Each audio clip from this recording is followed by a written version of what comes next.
So we're going downstairs into the studio. Here's a good picture of Mr. Dillon. This is the control room. So let's start over here. Here's my Ampex Ampex 350 stereo 1/4 inch.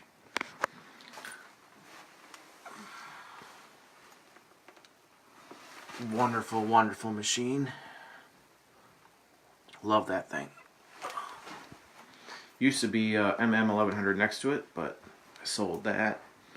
And then here is, this is an Atari head that I got. So I use that as a preamp. And then here's an Orban model 424A. It has a de-esser and gate and compressor. And then this, back in the days, this is a Pro Vocal digital vocal processor. Basically it's supposed to kind of be like a mic emulator, and it was okay. I mean, I haven't played with it in a while, so maybe I'll. And then the old Alesis Microverb 3 from the late 90s. That was a pretty cool thing. I'll still use that. And then I have two DBX 163X's. And then there's the Soundcraft power supply box for the Soundcraft 6000. So here we have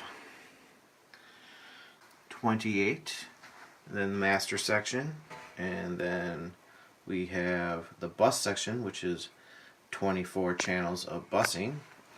So let's look at the master section. So at the top we have auxes 1 through 6, and then we have an oscillator at the top. Then go from 10K or 700, depending on which one you want to hear.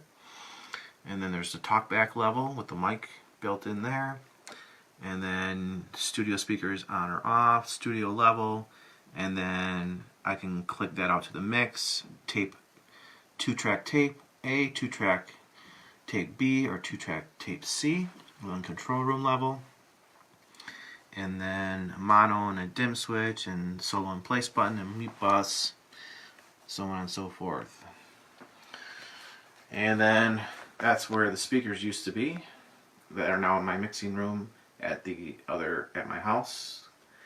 And this is a custom built desk that my brother designed and my dad built.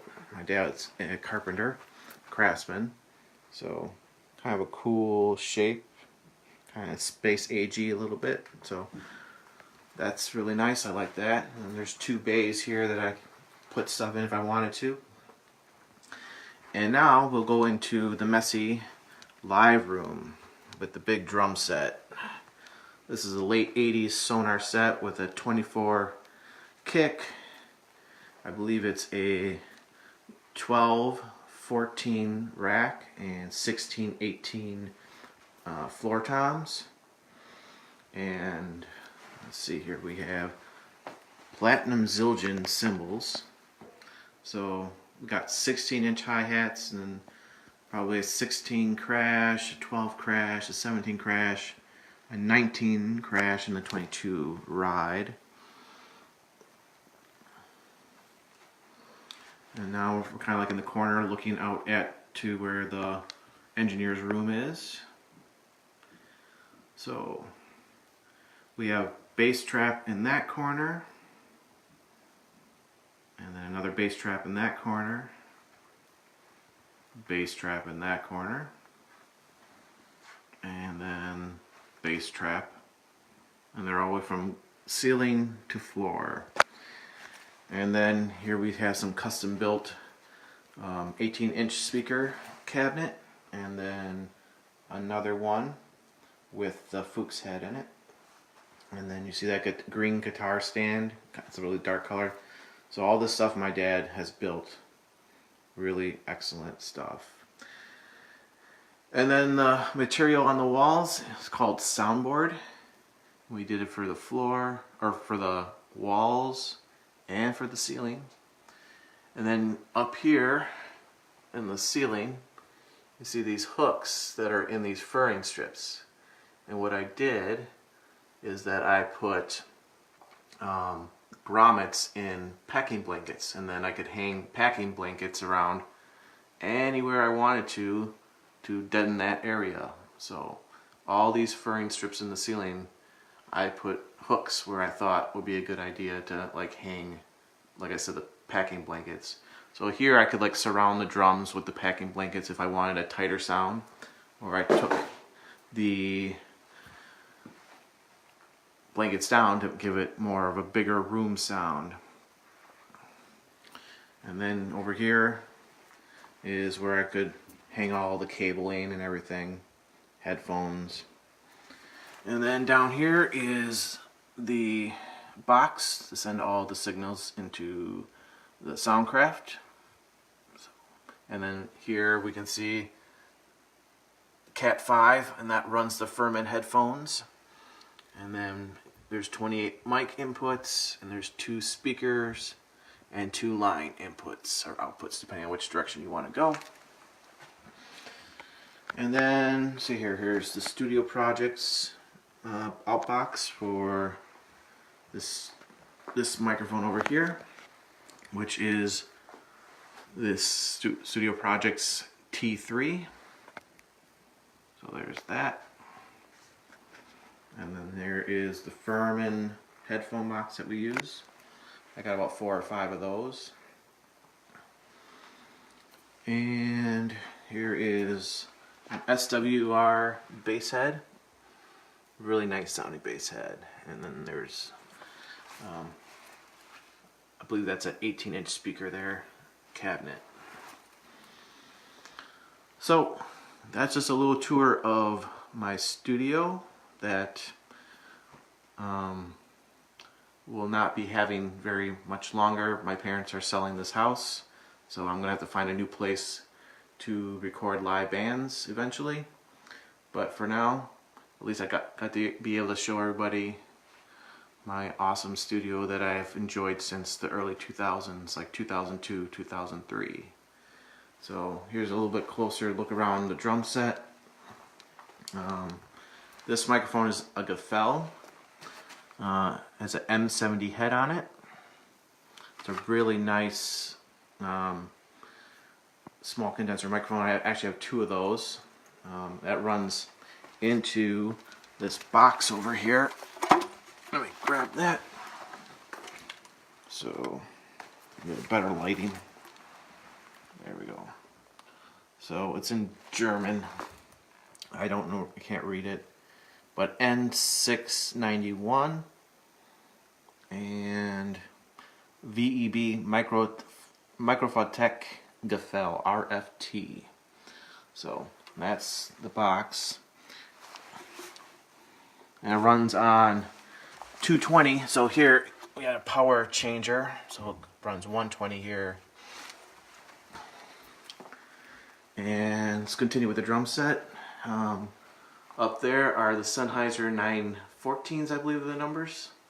So they're up there, and they're about 46 inches away from the snare.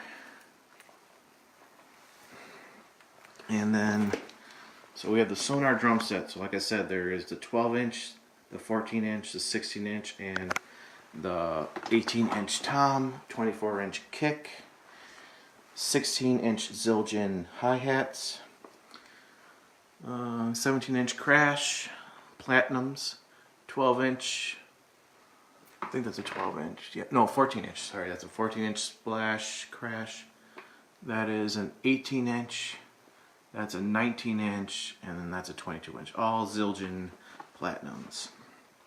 Really nice stuff. So here on the snare I have a MXL condenser, and then the Sennheiser, I don't know, probably the light can't see it really well, but it's one of those square shaped ones. I think it's like 609 or something like that for that. And then I have the Audio-Technica Pro 25s on Tom 1, Tom 2, and Tom 3.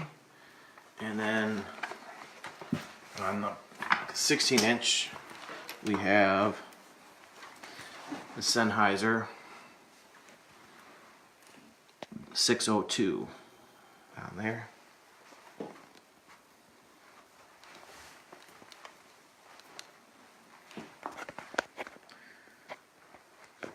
And then over here I have the same microphone on the kick drum. It's a 602 Sennheiser on the kick. So here's some of my microphones that I was going through. So I got the typical 58s and 57s. What else we got? I got the Shure Bullet original and Electro Voice. This is an old mic here.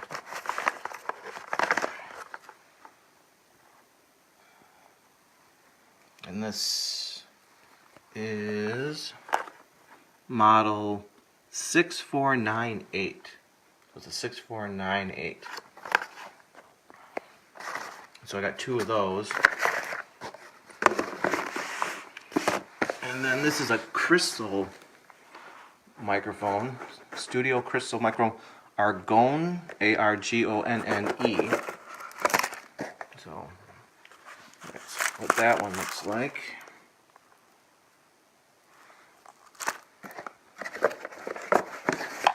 So PV mic, PVM 520TN. Then the MXL V57s. So that's what I have over on the snare right now on the top. And then the Audio-Technica drum kit right there. Here's a Sans amp, original bass driver DI. Let's see, what else can I show you guys? The AKG C1000. So I got that one right there. Here's a Carvin microphone, and it's a CM90E. So there's that. And back in the Radio Shack days, you guys can see Radio Shack there. It's electric, made in Japan. It's a unidirectional condenser microphone. So that's that, which reminds me a lot of the Prolongs by Shure. They look really, really similar, which are these. So Shure Prolongs look pretty much just like the Radio Shack ones. Here is the engineering room. It's an interesting design.